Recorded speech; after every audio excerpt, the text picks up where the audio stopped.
और जी मुझे नाम जप और भजन से अधिक मैं कौन हूँ इसमें ज्यादा खिंचाव होता है। हाँ, तो ये जानने की ये अनुभव करने के लिए जरूरी है ना। स्वरूपानुसंधान भक्ति रेव गरीयसी। स्वरूप का अनुसंधान करने के लिए भक्ति श्रेष्ठ है। नाम जप, भगवत कथा, कीर्तन, इससे अंतःकरण पवित्र होता है। अगर ये नहीं करोगे तो ऐसे जान पाओगे? ये पांच इंद्रिय के परे है, तो हम ये बॉडी, ये जो शरीर है। अभी तुम समझ नहीं पा रहे बच्चा। हमने क्या कहा? दर्पण में हम नहीं हैं, लेकिन हमारा शरीर कैसा है दर्पण में दिखाई दे सकता है कि नहीं दिखाई दे सकता? अगर दर्पण मलिन है तो नहीं दिखाई देगा। तो हमें दर्पण, अंतःकरण रूपी दर्पण, मन बुद्धि चित्त अहंकार, इन चारों को पहले निर्मल करना है। निर्मल अंतःकरण में आत्मा स्वरूप का प्रतिबिंब पड़ता है। तो प्रतिबिंब के सहारे स्वयं में आ गए। ये ही आनंद में अंतःकरण समता को प्राप्त हुआ। यदृच्छा लाभ संतुष्टो द्वंद्वातीतो विमत्सरा।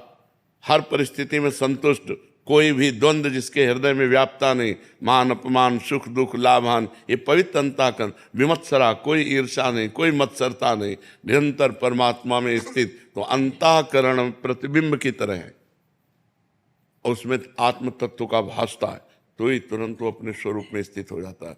और स्थित स्वरूप में मैं ब्रह्म हूं ऐसा नहीं, ब्रह्म है। मैं ब्रह्म हूं नहीं, ब्रह्म है। अभ्यास के लिए मैं ब्रह्म हूं, लेकिन ब्रह्म है। क्योंकि मैं और तू ये माया कृत है। मैं और मोर तोड़ते माया, ये भी खत्म हो जाता, केवल ब्रह्म मैं। तो सर्वम खलमिदम ब्रह्म।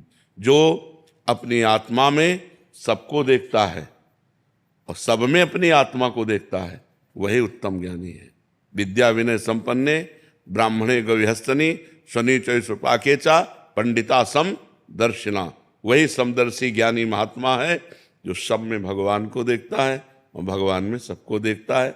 अपनी आत्मा को सब में स्थित देखता है और सबके सब स्वरूपों में अपनी आत्मा में स्थित देखता है। एक है, दूसरा कोई है नहीं। इसके लिए बहुत भजन करना पड़ेगा बच्चा। रात दिन भजन करते होए गुणाक्षर न्याय जो। जैसे गेहूं में घुन लग गया ना, तो ऊपर खोखला बना रहता है, अंदर पूरा, ऊपर केवल कवर रहता है, अंदर पूरा खोखला कर देता है। ऐसे बुद्धि के द्वारा परमात्मा तत्व में घुस जाए, रात दिन उसी का चिंतन। भोजन पा रहे लेकिन मैं नहीं भोजन पा रहा। इस स्थूल शरीर प्राणों की क्रिया है। एक एक चीज का ज्ञान होना चाहिए। रूप देख रहा है, बहुत अच्छा, नहीं, ये पांच भौतिक रूप देखने वाली इंद्रियां और मन है। मना कष्टान इंद्रियाणी प्रकृति स्थान में, मैं इनका दृष्टा हूं। हर समय सचेत, अगर एक मिनट भी चूक हुआ तो मार देगी माया, मार दे। जो ज्ञानिन कर चित अपरई और बरियाई विमोह बस करई। ज्ञानिनाम अपि चेतांसि देवी भगवती